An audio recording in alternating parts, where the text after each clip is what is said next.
আমি আপনাদের বলেছিলাম যে সংসারের সব থেকে বড় অস্ত্র আর সব থেকে বড় সম্বল হলো বন্ধুত্ব।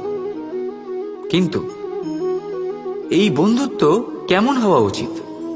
বন্ধুত্ব হওয়া উচিত দুধে মেশানো জলের মতো। কিভাবে?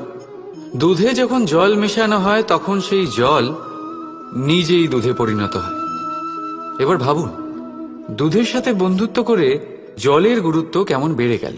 তবে এখানেই কিন্তু এই গল্পের শেষ নয়। যখন দুধকে গরম করা হয় তখন জল নিজের বন্ধুত্ব পালন করে। জল নিজে আগে সেটার তাপ নেয়, নিজের অস্তিত্বকে বাষ্পে রূপান্তরিত করে আর দুধকে বাঁচিয়ে নেয়।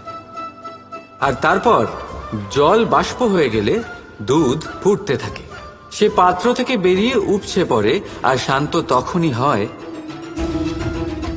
যখন তাতে আবার জল মেশানো হয়। অর্থাৎ বন্ধুত্ব সেটাই যা বন্ধুর অস্তিত্বকে বিস্তার করে। বন্ধুত্ব সেটাই যা বন্ধুর জন্য নিজের অস্তিত্ব জ্বালিয়ে দেয়। বন্ধুত্ব সেটাই যাতে সুখ আর দুঃখ দুটোই বন্ধুত্বের সাথে যুক্ত। তাহলে এমন বন্ধুত্ব করো যার সামনে কুবেরের ধনও কম পড়ে যায়। রাধা রাধা।